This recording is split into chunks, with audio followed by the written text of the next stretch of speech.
It started with an innocent enough warning from the old man next door. He was a reclusive figure, always dressed in faded flannel and worn-out boots, with gray stubble that covered most of his face like a second layer of skin. Nobody in the neighborhood ever spoke to him much, but when he saw me locking my door one evening, he shuffled over with a strange urgency in his eyes. "You live alone now, don't you?" His voice was raspy, like he hadn't spoken to another human in days. "Yeah.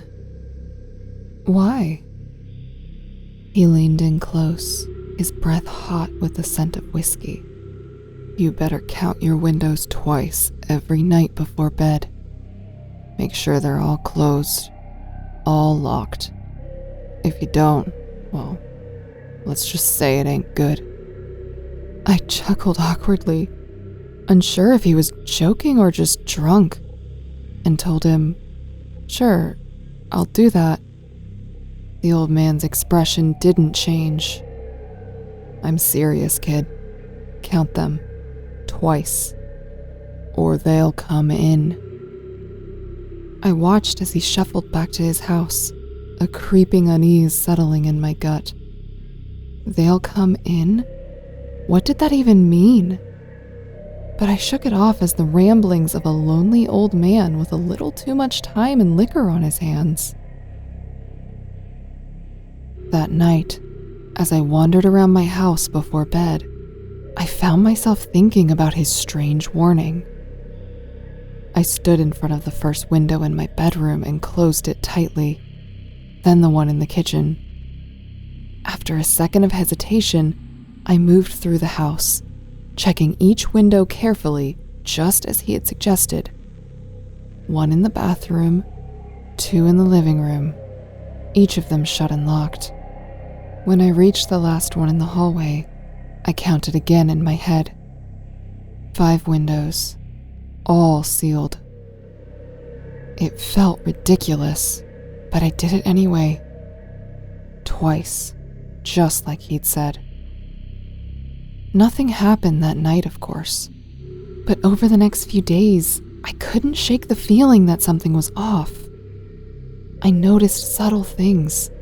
A draft even though the windows were closed. Strange sounds late at night. And, most unsettling, a growing sense of being watched.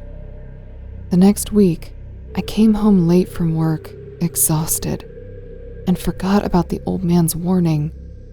I went straight to bed, my body too heavy with fatigue to bother checking the windows.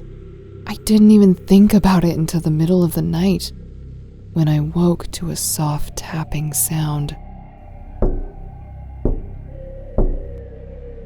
At first, I thought it was rain, but the night was dry. The tapping grew louder, more insistent.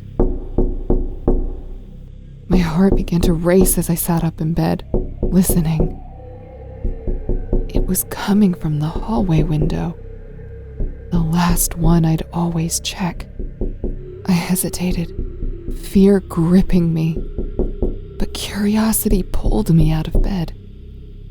As I approached the hallway, the tapping stopped abruptly, leaving behind an eerie silence. My pulse pounded in my ears. The window was closed, of course it was. But as I reached for the lock, I saw it. A handprint on the glass. Not mine. Something else. Something that shouldn't be there. I stumbled back, my breath catching in my throat. The handprint was too large, too distorted.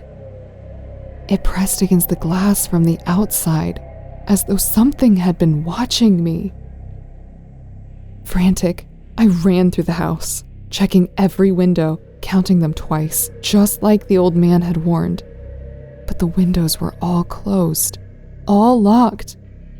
Yet the feeling that something was wrong persisted, stronger than ever. The next night, I made sure to check the windows before bed. counting each one meticulously. 5 windows, twice. Then I slept. But the tapping came again. This time louder, faster. It wasn't just one window either. It was all of them.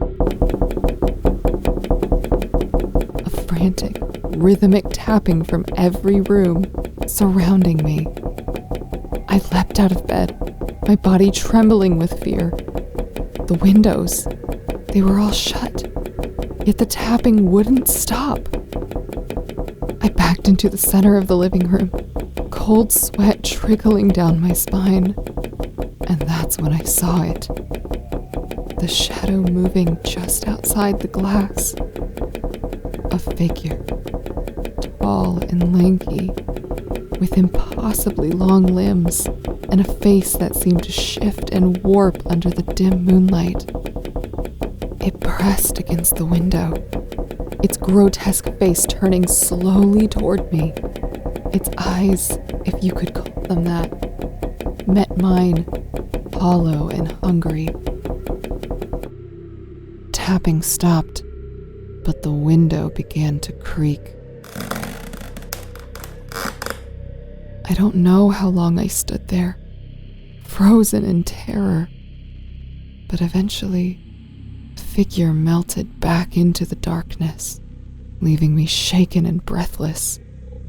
I didn't sleep for the rest of the night.